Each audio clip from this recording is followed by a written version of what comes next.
There is a general lack of real life experience of what real damage of broken gliders look like. Maintenance manuals often say, look at the fin after a ground leap or heavy landing, but what they do not say is what to look at for in the fin. A picture's worth 1,000 words. This is a short video on damage found on some fairly common gliders. We've got a Nimbus 3, ASW24 and an Astir.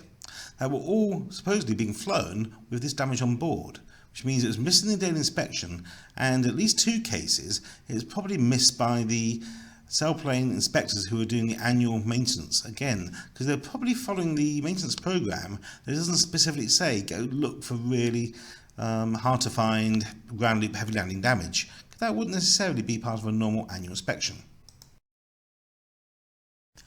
This unballasted Nimbus 3 on final glide reached 125 knots in relatively still air. That's well below V&E. Then fin flutter occurred. Pilot slowed down very carefully and then landed safely. There was substantial damage that the pilot had no way of knowing about, and when you see the photo you'll understand what I mean, about until after landing.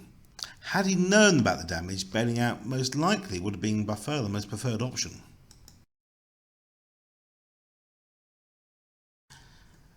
As you can see from the photo, the whole port side of the lower fin skin has burst off as the fin has flexed beyond its elastic limit, bursting it out. As you see in the next photo, that skin was easily removed, and what that shows is it shows all the inner gubbins, the rudder cable conduits, water ballast conduits, elevator push rod, stuff like that, and so on, or radio coaxial. And it also shows a round frame just ahead of the leading edge of the fin, or just below the leading edge of the fin, that's actually completely burst open as well. And internally, as we'll show you in a minute, the actual base rib of the fin has actually broken as well. And what this means is the only part of the glider that actually was holding the fin on was in the next photo. You've got some broken starboard skin and really the top central spine of the glider. And this glider was so flexible, even just taking it out of the trailer, you think, oh, will the back end fall off as you bring it out of the trailer? That's how close this was to falling off. And as you see in the next video, you weren't even confident of lifting it up and taking out the trailer without the fin falling off, let alone in flight.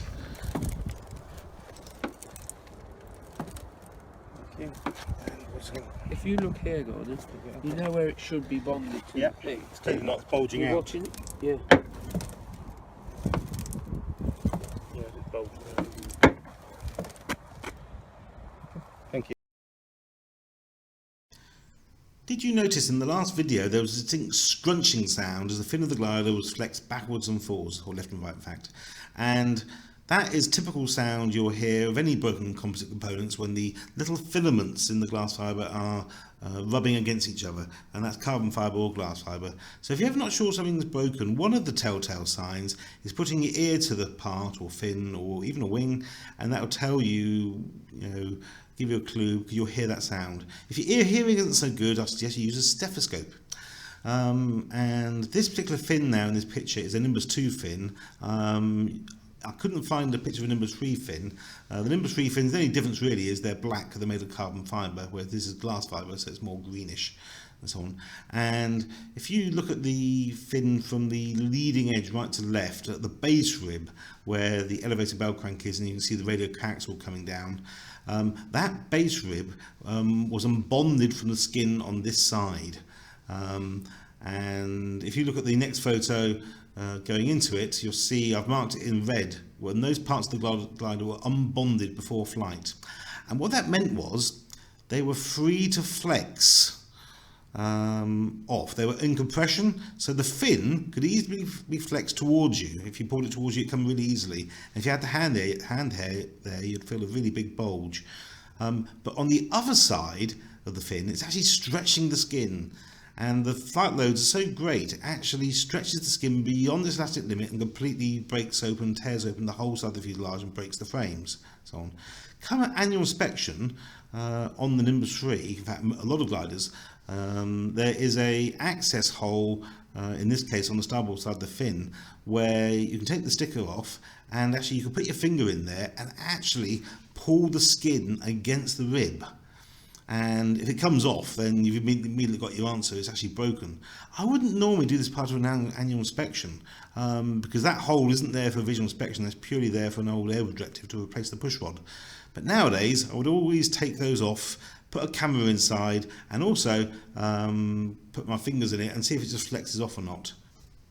In this video, you can see the inside of the fin, and what we're looking at here is the base rib flexing against the skin. Now the skin is not broken, the base rib is not broken, they just no longer talk to each other. You can see that when you apply pressure whilst looking at it, you can see the whole base rib and the whole stern post on the back of it effectively coming away from the fin. They're no longer attached at all. What you can see actually is there's a screw of resin just below the base rib, which is absolutely normal if it's on the manufacture.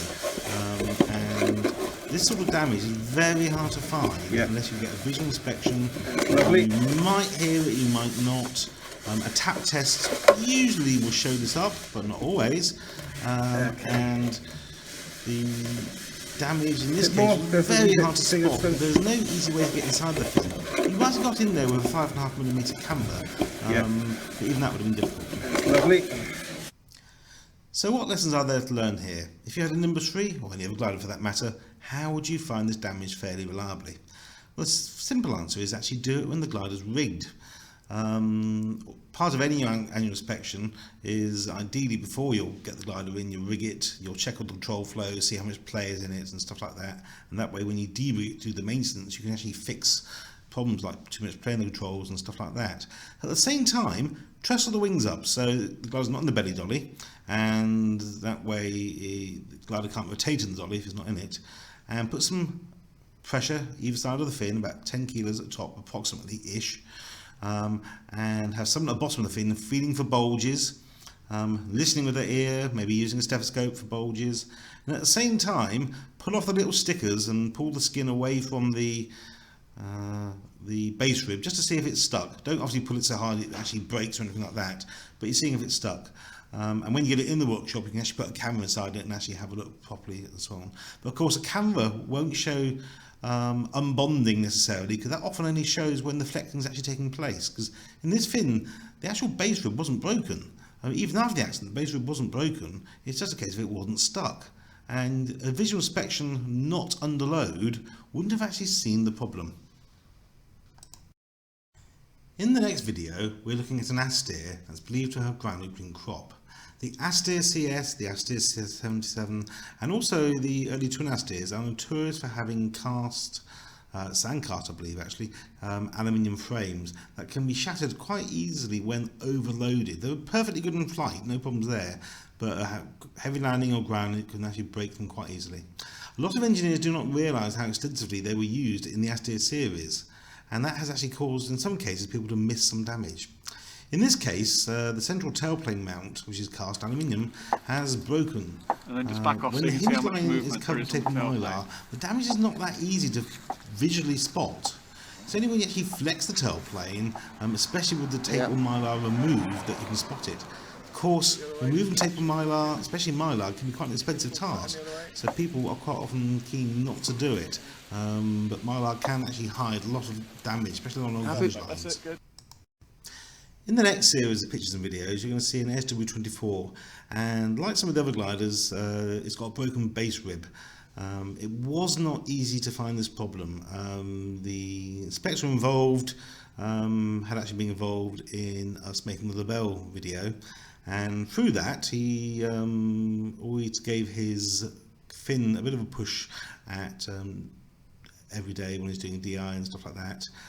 And it was a bit flexible, but he had no base comparisons, wasn't so sure. And then one day, walking down the grid, he flexed his fin, and then he flexed another 24 fin to find his fin was way more flexible. At which point it's a case of, is it broken or not? Because he couldn't hear any distinctive scrunching sounds. It wasn't very obvious. So he called us in and we put it in a workshop, and we went to work actually trying to find the damage. Starting point is actually the drawing, because that shows a small drain hole just in front of the tail wheel, which you can put a 5.5mm camera in.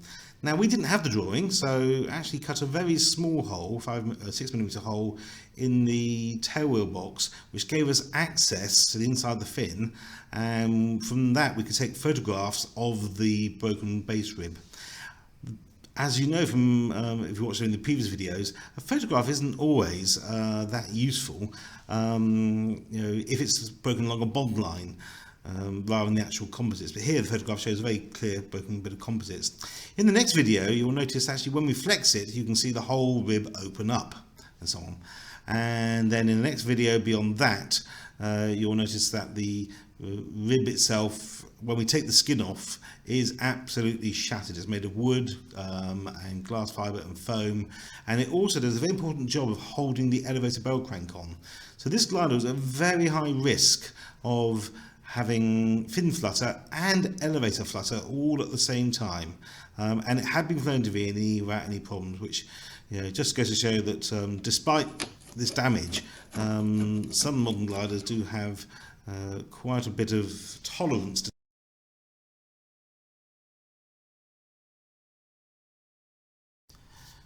So what does this series of Nimbus 3, Astir and ASW24 images and videos of gliders that were flying but shouldn't have been flying in reality tell us? First of all, there's lessons to learn about how to DI a glider. Would it have been reasonable to spot any of these damages on a DI?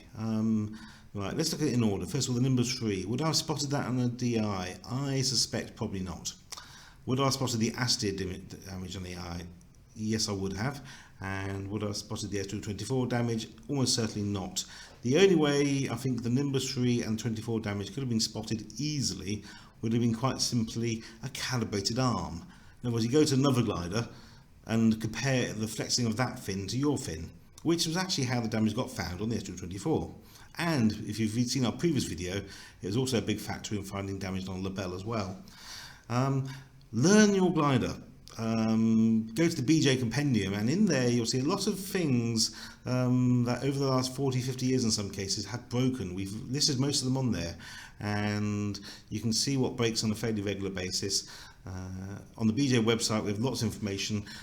We have all the technical news sheets of the problems we've ever found going back to 1974 on the BJ website.